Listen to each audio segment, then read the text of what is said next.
What's going on, guys?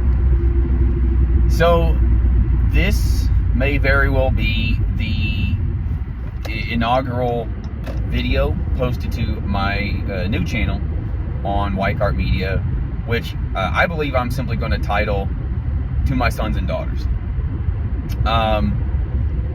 because for good or for ill, what I want to do is be sure to provide the things that I think are valuable general life knowledge, and have a format where maybe down the road, my sons and daughters, and Lord willing, even their sons and daughters, might be able to view this content and glean some wisdom from my life that, they don't have to make any of the same mistakes that I did or any of that. So a lot of this is probably going to be filmed in my car, as you can tell.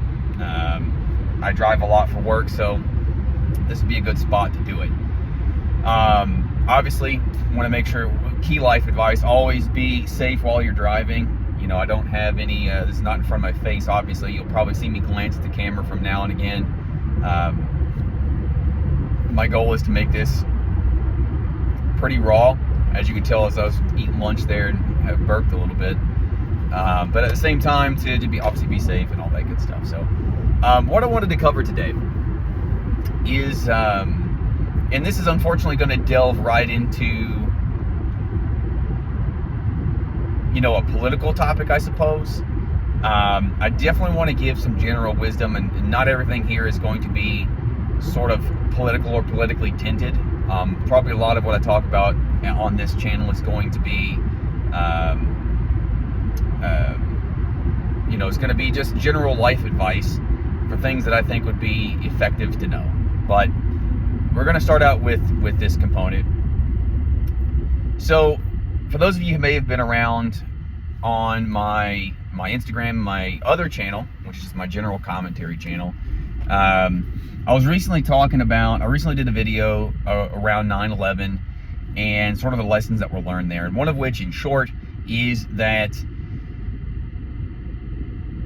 do not, in the face of do not in the face of crisis, give up your essential liberties for security. Maybe people pull that from an often misquoted Ben Franklin quote. Regardless, you shouldn't. More importantly, or probably a better way to state my position, is that you shouldn't abandon your principles in the face of crisis. It is at those times that you should rely further upon them. And so, in the sense of 9/11, I suppose, if we consider ourselves a society that values privacy, that values liberty, that values individual autonomy and all these things, then unfortunately that was one example of a time where people often, or a lot of people, gave up that privacy in particular, as we now know with the leaks from Julian Assange and Ed Snowden, that the NSA and our government, generally speaking, is spying on us, and indeed turning the defense apparatus that we originally set up against us. So the reason I bring that up is I can't exactly remember what made me think of this. Gosh, I can't really remember. But I was thinking about the trolley problem. And this speaks to some general wisdom, I hope. For those of you who are unaware, if for my kids, if you guys don't know, the trolley problem is as follows. It states that, imagine you're in a wood or in the woods, and you come across a train track that bifurcates, and there's a lever next to that train track, and you observe that on that train track there's two legs of the train track, and on one leg there's a single person who's tied down to the track, and on the other leg there are 5 individuals tied down to the track. And about the same time that you notice that these individuals are tied there, you also see that there's a train or a trolley barreling down the main track, and presently the track is set to destroy the 5 individuals that are tied down. And so the question is, what do you do? Well, I'm here to break that down because it's one of my I don't say least favorite, but it's one thing that continues to come up, and a lot of people waffle, in my opinion, on what to do in that situation, and they fail to realize that the first and chief lesson of the trolley problem is that whenever you make a decision, firstly, there is a correct decision for the trolley problem. Given no additional information, and hear me again, given no additional information, if you observe 5 people versus 1 people and you have the ability to choose to sacrifice the 1 in favor of saving the 5, then you are morally obligated to do that. And so the obvious choice is to sacrifice the 1 in favor of the 5. So the chief lesson of the trolley problem, or at least the surface level problem, is not trying to decide which is right and which is wrong. Should you leave the track to kill the 5 or change it to sacrifice the 1, and to what level does that make you responsible? Either way, you're already responsible. And if this is shaking, I apologize. Like I've got this mounted to my dash, and we'll get better. Regardless, whatever you do, you're ultimately responsible. Whether you choose to pull the lever or choose not to, you had the power and the wherewithal to do so. So from a moral standpoint, you're responsible. So given that you are responsible, whether you like it or not, because you have been cursed with the knowledge of the trolley, you have to act one way or another. You're going to be responsible. So in that case, the obvious choice is to sacrifice the 1 in favor of the many. What the chief lesson of the trolley problem, the first lesson of 4 in my mind, is that you can make what is a clear right decision. That does not mean that making the clear right decision is without consequences. You know, in the example of the trolley problem, and let's imagine you make the decision to sacrifice the 1 for the 5. You do this, and you know, in the fallout, the family of the 1 is probably suing you. You may have to stand before a judge and give your reasoning as to why you did this and so forth. You're going to experience consequences. And even beyond all the things that may be done to you or accusations that may be thrown your way, you will also have to contend with the moral consequences, the moral implications, that in fact you did decide that this 1 person had to die in favor of the many. You have to weigh that, and you have to have that on your shoulders and deal with that. So just because a decision is clearly the right decision does not mean it's always the easy decision. It does not mean that even the right decision is without its consequences, even in a perfect scenario and perfect knowledge. So that's lesson number 1. Lesson number 2 of the trolley problem is that regardless of what you decide, you're ultimately not responsible for the death of whomever dies in that project, or in that scenario, I should say. The reason you're ultimately not responsible is that we often skim right over the initial setup of the problem, which is that somebody tied these individuals to the track that ostensibly was not you. So you're not responsible for what happens. You're responsible for making a right decision, whether you choose to leave the lever alone or to sacrifice the 1. You are ultimately responsible for that choice, or you're not responsible for having to make that choice, or you're not responsible for the deaths, I should say. You did the best you could with the scenario that you were given, with the information and time and authority you were given. And we'll come back to the authority moment here in a second. You're not responsible. So that's the second and most important lesson. The third lesson on that one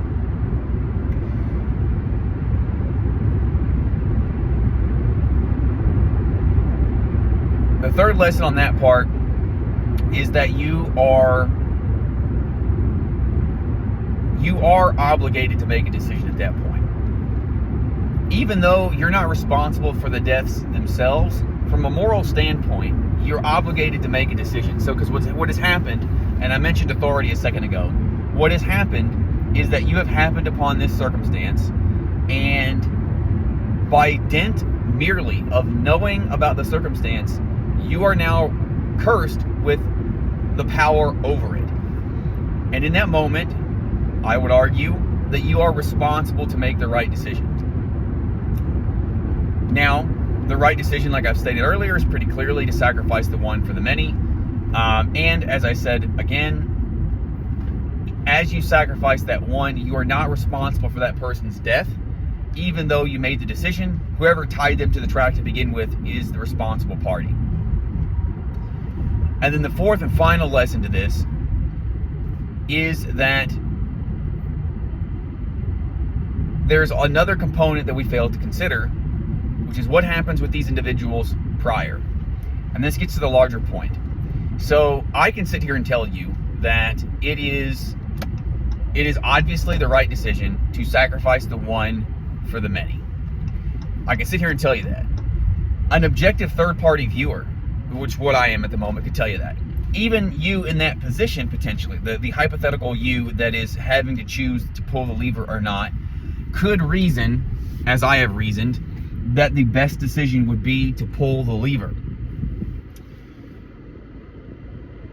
However, let's imagine I tell you, and everybody does this, and anyone who's approached the trolley problem always tends to throw some variation of this alteration to it in the mix, which is, oh, well, what if it's like your child on the track there that you have to sacrifice to save these 5 strangers?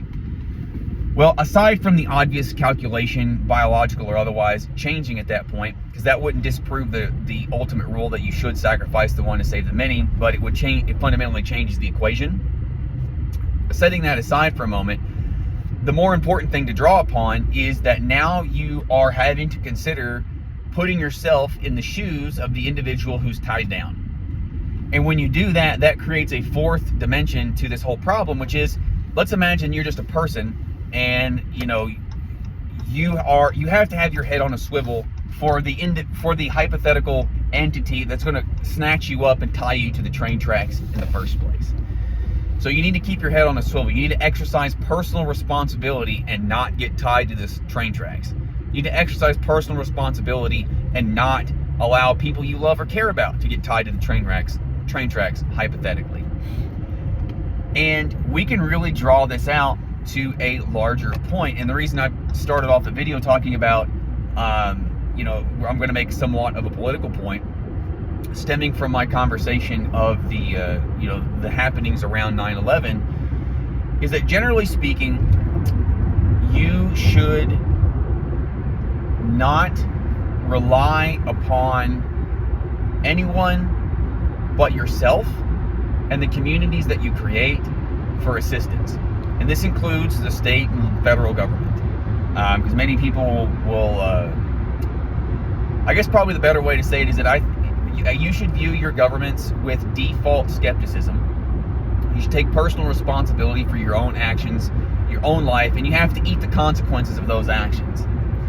And the reason I say that in the example of a trolley problem is that really when you start boiling things down, a lot of choices can be boiled down to the trolley problem. When you're talking about the government, pretty much every decision a government makes is a trolley problem with certain parameters changed.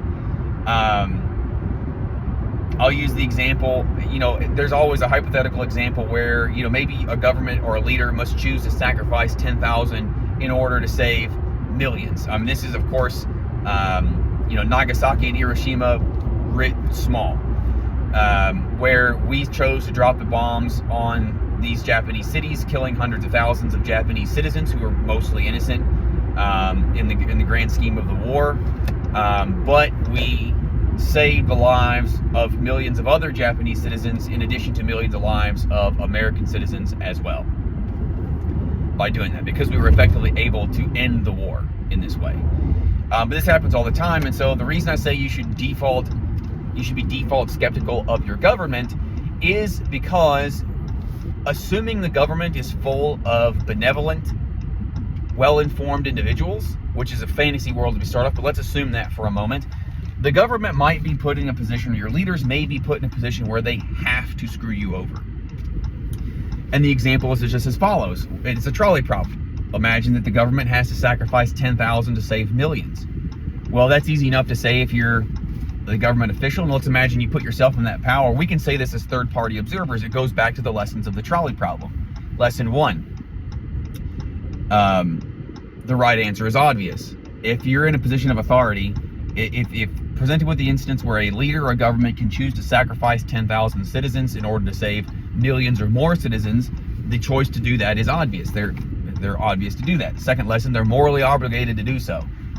Ideally, we will have elected and elevated our leaders into positions of power to empower them with our will to make these decisions. And so again, in a perfect world, a benevolent and well-informed leadership will be able to, is morally culpable and morally responsible for making these decisions. Making a decision that will sacrifice 10,000, saving millions potentially.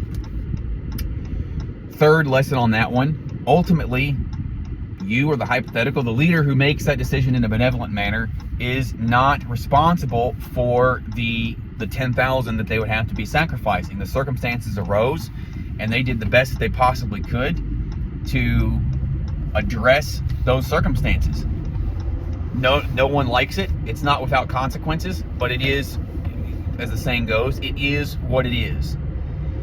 And then fourthly, you as the private citizen, if you place yourself in the position of the 10,000 that might need to be sacrificed, need to keep your head on a swivel, view your government with skepticism, because they may be asking you to sacrifice yourself for somebody else, but you as the individual are not morally required to sit down and die simply because the government has ordered you to. You're morally responsible to yourself, morally responsible to your family. Most importantly, you're probably going to have, or hopefully have, a tight-knit group of friends and family whom you are also, to a certain degree, responsible to. But I'm ordering them thusly because that is the hierarchy: yourself, your family, and everybody else. And you can, maybe your family is above yourself. It probably is. It probably is. So you have that hierarchy. And those are the ones to whom you are responsible. So in the example of let's imagine there's a natural disaster which is bearing down upon you and your city, and maybe a perfectly benevolent leader or leadership will know, well, if I order all individuals in this soon-to-be disaster area to evacuate, it will inevitably clog up the exit ways of this area, and you'll have near total loss of life, hypothetically. But if I order, say, these 10,000 or even 100,000 to shelter in place where I know they will likely be destroyed, then the other million or so can escape in due time on the thoroughfares. Well, that's easy to say if you're the leader. That's easy to say if you're a third-party viewer. That's easy to say if you're amongst even the million to be saved. And that's not so easy to say if you're amongst the 10,000 or so that are going to be sacrificed. To whom I would say, dude, you need to keep your head on a swivel, view your government with skepticism, because they may be asking you to sacrifice yourself, and you're not morally required to fall on your sword, so to speak, simply because Caesar ordered you to. You're responsible to yourself. You're responsible to your family. Your job is to see them to safety.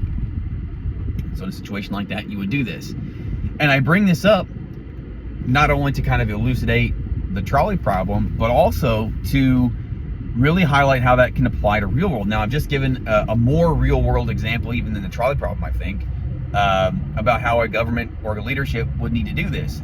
Keep in mind, though, that I stated that this was even assuming that the leadership was perfectly benevolent and was well informed, which I already stated is a fantasy world. Our government, even in the United States, follows a pretty close to a Pareto distribution between benevolence, competence, and information, the ability to, and well-informedness, if you call it that, or being well-informed. Meaning Pareto distribution is a classic, bell curve where it's narrow on both ends, kind of high in the middle.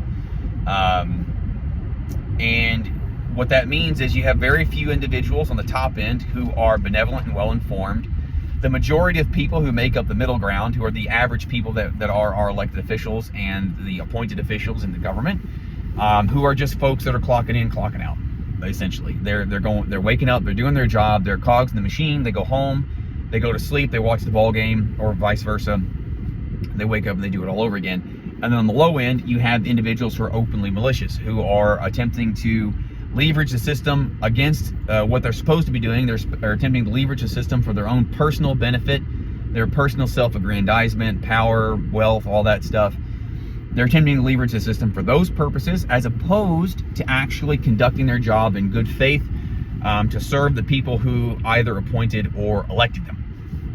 And unfortunately, this happens. Now, when it comes to the case of government, I think the very nature of government will actually tilt that Pareto distribution to be a little more lopsided toward the negative end, to be a little bit more full of individuals who are seeking their own little kingdoms or even larger kingdoms, who are attempting to line their own pockets, who are attempting for power and ego. They have outsized ego and ambition, and are simply using the government and political structure to satisfy, those base urges, I suppose.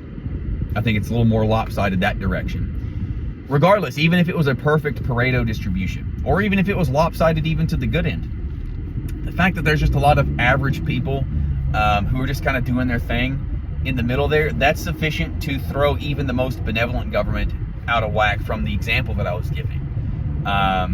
Where a lot of times it's what you call the banality of evil, where people who are just doing their job and just don't really know or don't really care that the individual piece of what they're doing has long stretching consequences, through their inaction or apathy toward the overarching situation, events will tend toward the negative, tend toward human loss, tend toward civil rights violations and all that stuff. Even just assuming that they're average people, even if you excise the negative individuals, but then of course you add the negative individuals, the power hungry, the ambitious, the over ambitious, the over egotistical, the folks with megalomania and so forth. You add those individuals in, and now you've got a government which probably does more harm than good overall. And unfortunately, this is the tendency of government, especially once it gets very, very big and really unaccountable to the people to whom and the people it's supposed to serve. In U.S. history, we can look back even, and I'll use examples in my lifetime because that's obviously I was alive and really aware. We've seen that writ large. Most recently here in the United States, it's currently September of 2023.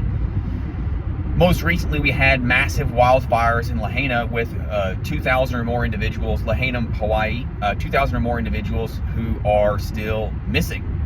And what happened there? Well, we had Hawaii is a pretty democratic, pretty blue city, so a lot of these people were promised by their government or promised by their politicians that if they put their electoral faith and their tax dollars in them, that they would take care of them. Well, that didn't happen. This is the equivalent of individuals who did not have their head on a swivel, looking out for those hypothetical people who are going to tie them to the tracks. Now, this is by no means am I putting any kind of fault or blame on the people of Lahaina. At the end of the day, they were sold a bill of goods, and the federal officials, the government officials, reneged on their responsibility to fulfill their, call it contractual obligations to their constituents. Simply failed or neglected to do so, and are ultimately responsible per lesson 2 of the Trolley Problem. So what has happened then is the state government, you had a lot of politically appointed individuals, a lot of bloat, a lot of bureaucratic nonsense, and a lot of people who are frankly unqualified for. And I said it before in an earlier video I did about on my other channel about the Lahaina fires. Emergency Chief Andaya, who has I think since retired, or not retired, but resigned, from all accounts appears to be a political appointee, meaning he was he helped out on the mayor's political campaign, the mayor of Lahaina, and the mayor of Lahaina tossed him this position as like a, here you go. So he was not eminently qualified to be any kind of emergency management guy, and probably because of his incompetence specifically, but the general apathy of the people that are involved. And again, it's not malicious, it's just incompetence really, of the people involved in the organization. They failed to warn the people of Lahaina that just the emergency systems that were set to run failed to run during that time frame. People often talk about how the evacuation was handled, the warning systems, it just failed to happen. And so that's these people, at least currently thousands of individuals are missing, probably dead, having burned in a fire or drowned in the ocean trying to escape the fire. So that's step one. And then of course the federal government as well, being the federal government, is just smiling and nodding for the cameras. FEMA and other folks have showed up, smiles for the cameras. As soon as the cameras are gone, FEMA, as well as the Hawaiian government, state and local, pieced out of there, handed some of the individuals from Lahaina $700, and then pieced out. So a lot of the individuals involved did whatever they could to avoid responsibility and do the minimum amount required in order to not incur a political nightmare as a result. Show up, smile for the cameras, leave. Because ultimately the individuals affected are few and far between, because many of them are now dead, unfortunately. And so it's not a big deal.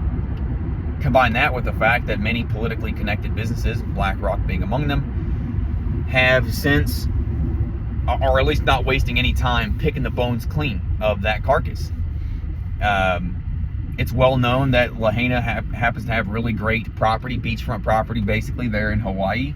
The locals have long been lobbied to give up their land so that it can be developed, and have resisted because a lot of these families have lived on those pieces of land and in those homes for generations, and they simply refuse.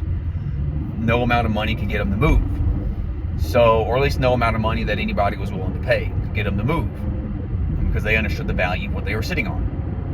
Now, a lot of these individuals are dead. And the way the kind of example I would equate this to is, imagine you're riding around on a boat, storm hit, your boat capsized, and then someone rolls up and they're going to throw you a life preserver, but the cost of the life preserver is they're going to be allowed to take your boat that all it needs is to be flipped back over, but you are treading water about to drown. That is effectively what a lot of these corporations are probably going to do try to do at least to the people of Lahaina. Is they're going to come in, these people are going to be, because the government, the people who are ultimately responsible, are failing to meet what I would consider their contractual obligations to do so, because they failed to do this. They left these individuals hanging, and now they're desperate. A lot of them are desperate. Folks like BlackRock are going to swoop in. Hey, I'll throw you this life preserver, a little bit of change here, but you got to agree to sell me that land now.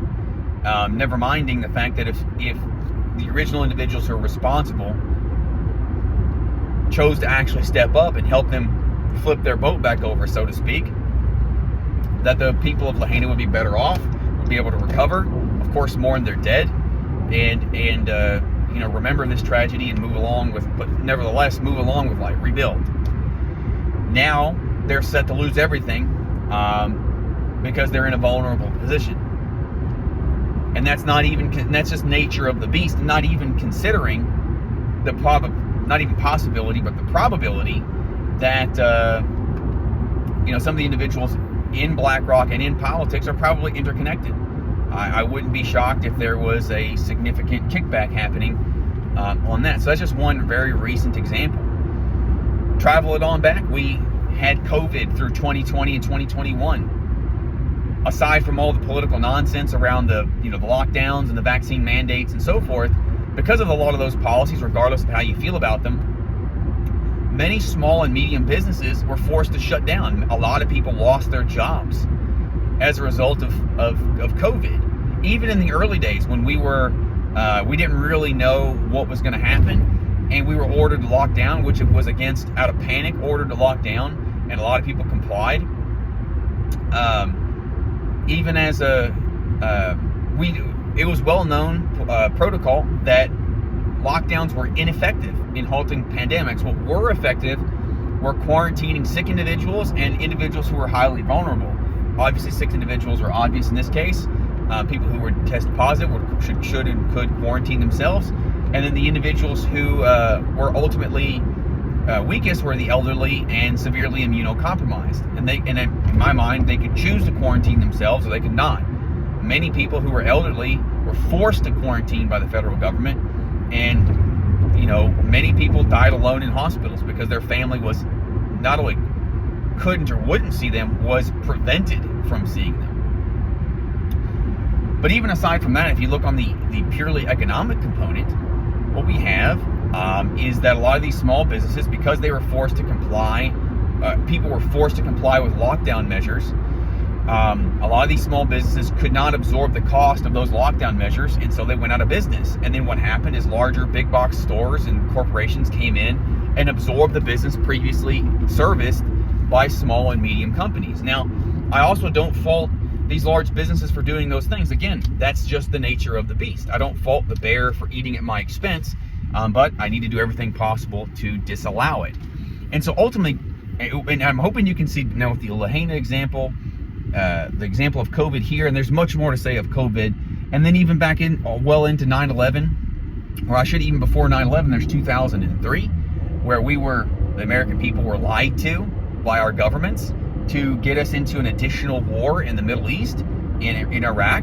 Because at the time, we were told, the public, that Iraq, Saddam Hussein, who ruled it at the time, had weapons of mass destruction, this being chemical, biological, nuclear, or radiological weapons, that they were willing to sell to radical Islamists who, in a similar sense to 9/11, would essentially conduct an even more severe terror attack on the United States. 9/11 to more 9/11er, as the sort of dark humor goes. And so we were sold this bill of goods effectively that we had to go in and topple this regime, take it over, undo this whole thing, so that we could prevent future terror, and perhaps even, though we know the weapons of mass destruction was an out-and-out lie as far as we can tell, perhaps we prevented some level of terror. Perhaps we did. But what we can see from the public is really what happened is that we sent a lot of not only did we expend our currently existing military armament, then opening the way for our military industrial complex to jump into action and win new contracts to manufacture, build, and develop more and better weapons of war. Which I'm not necessarily opposed to weapons of war, but if we use them, we use them. If we don't, we don't. Wonderful. Weapons of war, I view kind of like life insurance. Hopefully, you hope not to have to use them. Regardless, we now have a kind of gross incentive to do this, where we expend these weapons in the Middle East. We test them, because don't forget that while the United States was conducting war in the Middle East, millions of innocent people, relatively innocent people over there, were destroyed as a result of this, were killed. For doing shit they didn't. I shouldn't swear. For doing things that they didn't do. Apologies to my children for swearing there. I'm trying not to. For doing stuff they didn't do. But we were grossly incentivized to do this. The American people were sold, like, hey, if you don't do this, you're going to have another 9/11, even more severe. And it could be in your backyard, because they may hit a train station in your local area. They may blow up a small town. Hit a high school football game somewhere in the middle of the country. Who knows? That's the bill of goods that we were sold. And so many women were sent over there not only to bleed and die for this purpose, but to also, we also killed a lot of people. The United States had caused a lot of people to die while we were over there. Sold a false bill of goods. And then trace it all the way back to, again, the 9/11 component.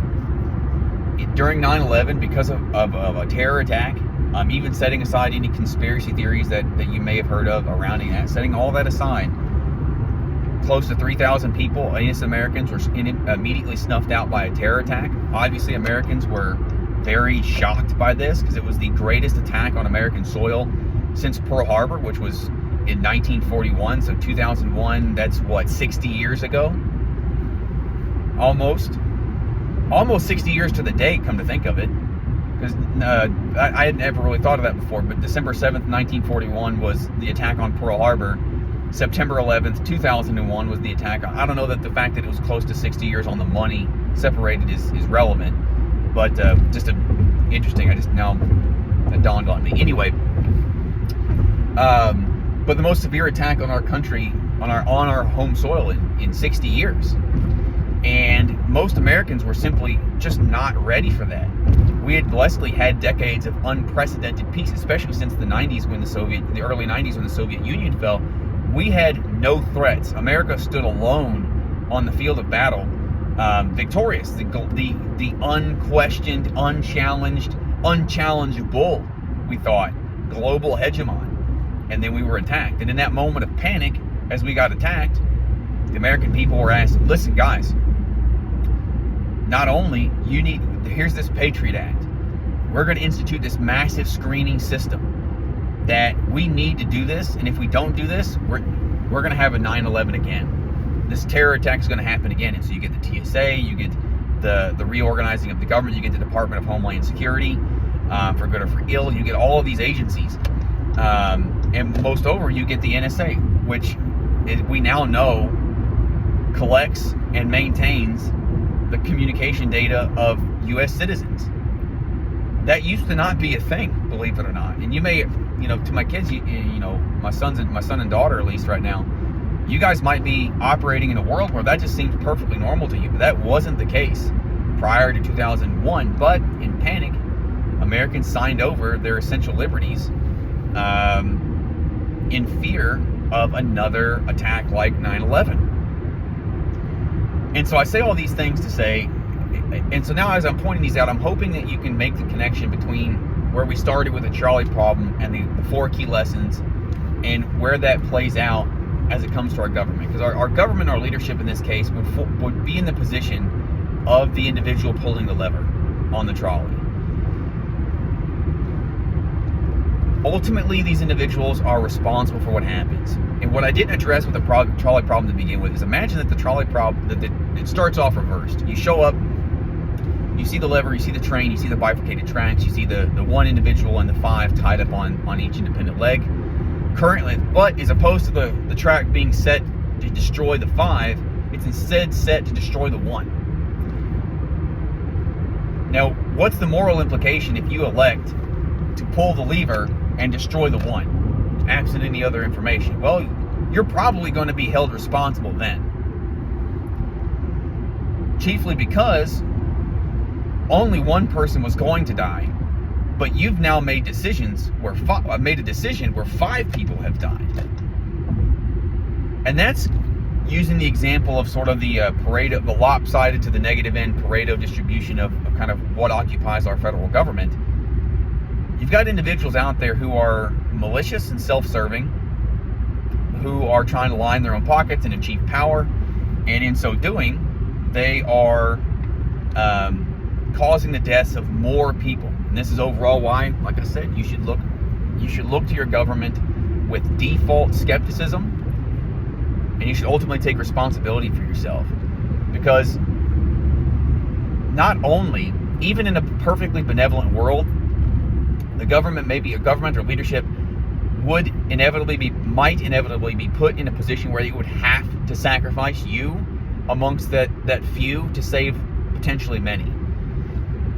And that's assuming best of intentions, best information. Well, we know our government and our officials do not have the best intentions, and this is not really political here, but our government just generally does not have the best intentions. It's not well informed. Most individuals are out for their own ego and self-aggrandizement. Maybe not most, but a good enough number. And then even if they're not, a lot of people are just doing their job, and so they're really unaware. They don't care about what they're doing, and so they can be easily ordered to do any number of things that ultimately result in heinous activity. So you should default look askance at your government, but ultimately take responsibility, because where it really boils down, and this is where I'm zeroing in on the life lesson. There's many trails that we could go off on this topic. Perhaps as I put this video out, individuals will comment on it and point these things out, and might give me additional avenues to discuss, which we'll link to, I assume. But the reality is, what I'm really trying to drive at is, you should look to your government with default skepticism, because at the end of the day, these are people just like you in terms of in capacity, probably even less capacity than you, who are sitting at the helm of a massive machine. And sometimes that machine has to drive over cities. And ideally, you would trust them to make a good decision, but they often don't. So they're people just like you trying to govern you, and it doesn't really make a whole lot of sense, but that is the world that we live in right now. So you should look at your government at minimum with default skepticism, but ultimately, and this is the most important thing, and I know I've said that like 3 times, the most important thing is that you should take ultimate responsibility for your actions. You have to keep your head on a swivel. If you're going to look at what the government or any position of authority is telling you and do something else, You should have due reason for doing that. You should have a well-informed, articulated reason for doing that. When I say articulated, if someone asks you, why did you do this? You need to have a sound argument and reason for doing it, and not just like, you don't be rebellious for rebellion's sake, but have a good reason for actually doing this. Ultimately, though, if you make those decisions, those counter-authoritative decisions, if you make a decision like that, you also have to be willing to reap the consequences. So, using the example real quick of the government entity who says that their sacrifice is 10,000 to save 1 million. Let's imagine you're amongst those 10,000, or you could be amongst the million. In fact, maybe you're amongst the million who are actually being told good information, and for some reason you determine that you're going to actually do what the 10,000 were told, who are going to be sacrificed. Well, you have to eat that if you make a wrong decision. Or if it's the reverse, you're amongst the 10,000, you got to be willing to accept the consequences, because the government or whomever might not like the fact that you disobeyed orders and did what was best for your family, and you got to be willing to deal with those consequences. And my true hope is that I as your father I hope those times come for me, and I can make those decisions and spare you guys. But you might have to face it, because I ultimately don't have control over that. You may have to face those decisions.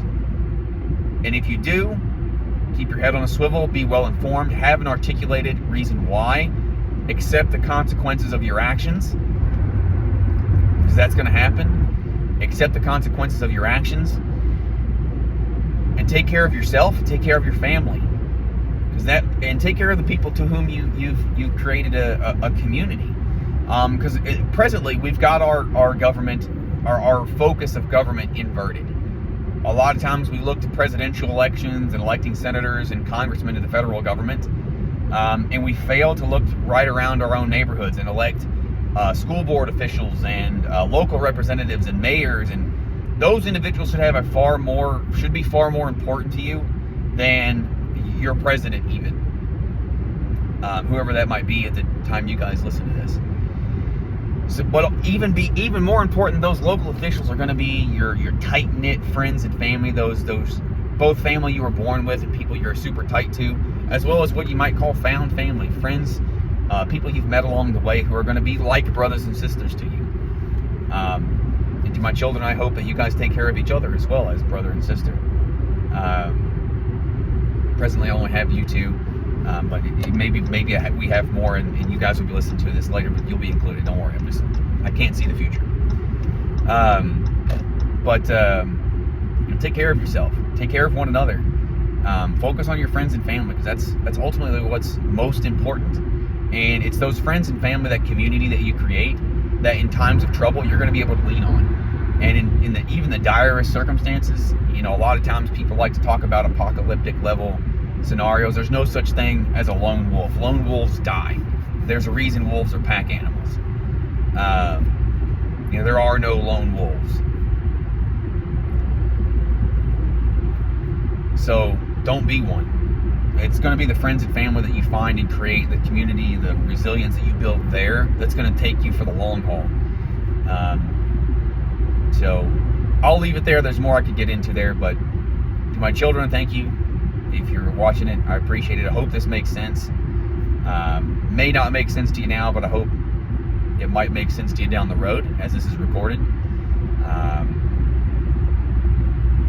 So for anyone else who might be listening, this doesn't really apply to you guys, but to my kids, and I love you guys, and always will. So this has been your dad. I'll talk to you guys later.